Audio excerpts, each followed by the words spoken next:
What is up guys? Welcome to another episode of Bud TV, and for this week, samahan nyo ako ngayon na mag-install tayo ng isang legit, totoo naman, legit naman siya na Spoon Sports lower tie bar for our Honda Civic EG8. And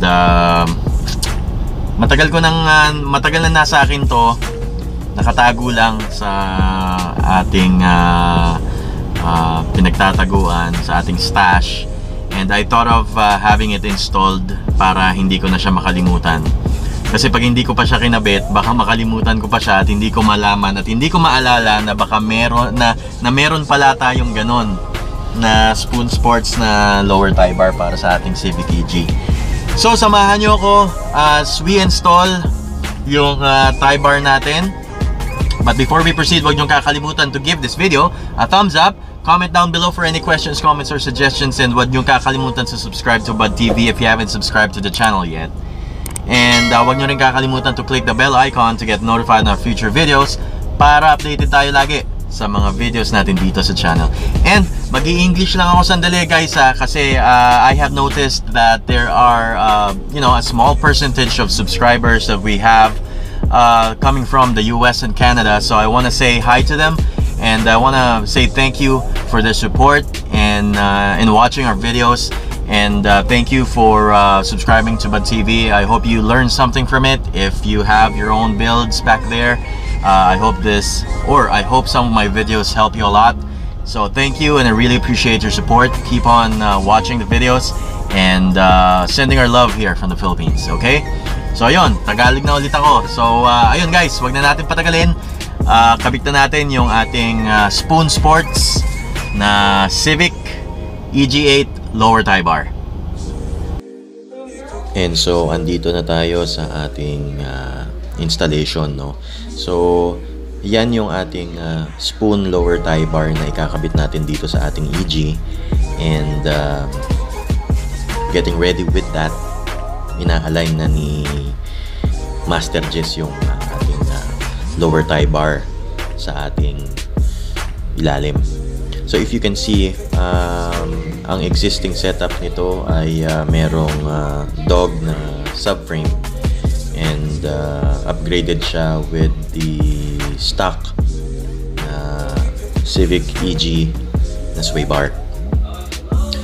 So just to give you a little bit of information about this, ang DX and LX trims na lumabas sa Honda Civic ay hindi nakakabit or nakabitan ng sway bar dito sa Pilipinas.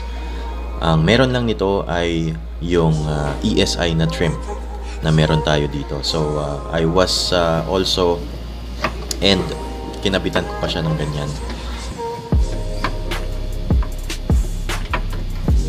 Habang hugutan, ano? Kaya pala mahirap ikabit. Bibigwas pa to. Kikilos pa ba yan? Control arm yan? Hindi naman no? So remember originally, diba, dapat papalitan ko siya ng 32mm. Kaso naisip ko parang hindi na, dahil hindi naman talaga kailangan. So just to give you a few hints or information dito, no, nilalagyan mo lang ng subframe yung pangilalim mo for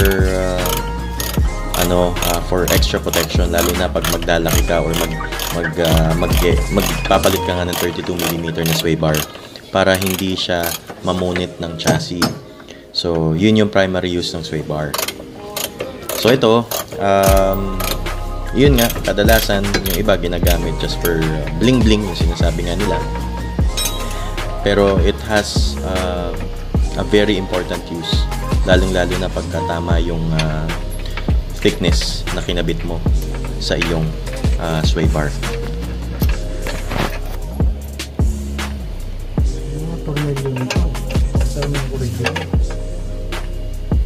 Orig na tornilyo?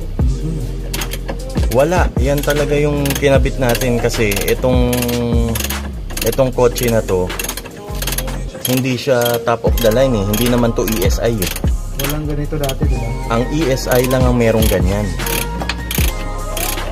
kinabitan lang talaga natin.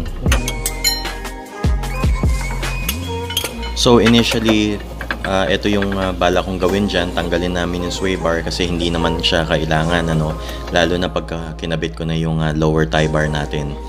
So that's what I wanted to do. That's why ito, magbabaklas tayo ng sway bar at tatanggalin din natin yung subframe na nakakabit para hindi rin siya redundant and hindi rin dumating dun sa part na parang technically wala siyang use. So yan yung dahilan kung bakit natin binabaklas yung sway bar, para matanggal natin yung subframe.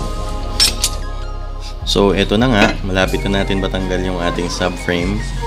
I am very excited na maikabit to, and well, kahit pa paano, emotionally medyo nakakalungkot kasi ang tagal na nakakabit nitong subframe na to dito sa ating AG, and this was still made by Dog, and siguro more than 10 years na rin nakakabit yan. So kahit pa paano, classic na rin yan before pa nauso yung mga subframe na magsikalat dito sa market natin. Gumagawa na si Dog ng ganyan. And so here we are sa ating subframe. This was a classic, and naalala ko nun medyo nung bata pa ako. Ito yung isa sa mga pinag-ipunan ko before. Shout out pala kay brother Mon Adan sa pag-hook up sa akin ito ng Dog. I remember nung time na yon, sama-sama pa kami, group buy pa kami sa pagbili nito para makamura kami. And this was really indeed a piece of history. Dave, dapat may balik natin yung tornilyo nito, original. Ito. Naka ano? Oo. Nakalagpas. Alam ko may original tayo nito eh. Hindi ko lang alam kung saan napunta yun. Tinanggal mo yung original? Dahil kasama to eh. Kasama to dyan sa subframe. Oo. Kasama sa subframe. Paano kung ano? Kung mahaba sana itong thread eh. Kung hanggang dito sa ano. Abot, no? Abot yan. Teka, paano gagawin natin? Pwede ito, lagyan natin ng sapi. Kaya lang pangitin na. Pangit, no?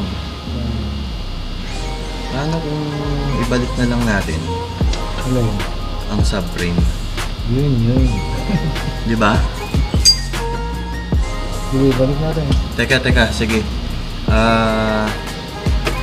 Bubugahan ko lang muna ng pintura, ha? Ito. Displayan ko lang. Para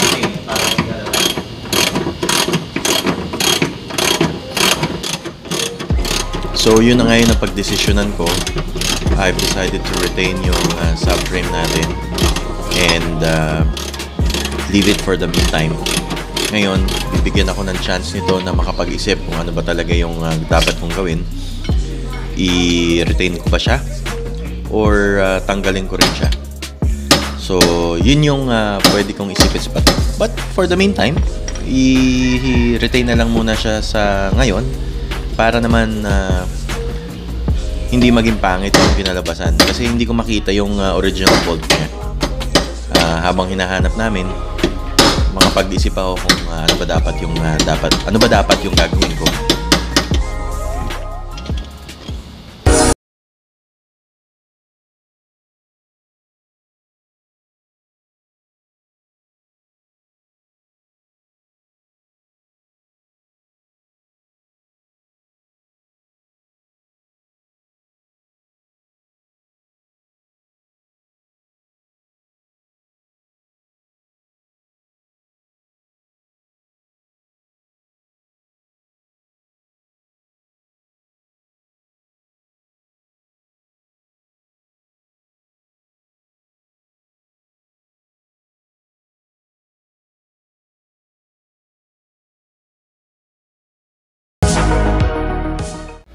And finally, sa wakas, natapos din tayo sa ating installation ng ating spoon lower tie bar dito sa ating Honda Civic EG. So guys, ano sa tingin nyo? Okay lang ba yung kinalabasan nung hindi ko tinanggal yung subframe? I think okay naman siya, hindi naman siya pangit, hindi rin naman siya naging hindrance dun sa ating pagkabit, and it looked like at least medyo naging malinis tignan yung ating ilalim, and at the same time na-reinforced siya with the help of the lower tie bar na in-install natin. And of course, wag niyong kakalimutan na i-torque ang ating mga wheels dahil importante yan. Ayaw natin ma-loose thread ang ating lug nuts, and para tumagal ang buhay ng ating studs. And so doon na natatapos yung ating episode for today. I hope you guys like it. If you do, just give it a thumbs up. Comment down below for any questions, comments, or suggestions. And don't forget to subscribe to Bud TV. Huwag nyo rin kakalimutan to click the bell icon to get notified on our future videos. Ano guys, sa tingin nyo? Okay ba na iniwan ko muna doon yung ating subframe? Inisip ko kasi na doon muna, i-retain muna natin siya hanggat hindi ko pa nakukuha at nahanap yung aking original or OEM na bolts para doon sa ating subframe and para doon sa ating LCA. Pero tingin ko okay lang naman, hindi naman siya masagwa tignan. So I guess doon muna siya pansamantagal, and sana nagustuhan nyo rin. Pero you know, comments are welcome. What do you guys think about dun sa installation natin? Okay ba yung Spoon Sports na tie bar natin na kinabit dun sa Honda Civic EG natin?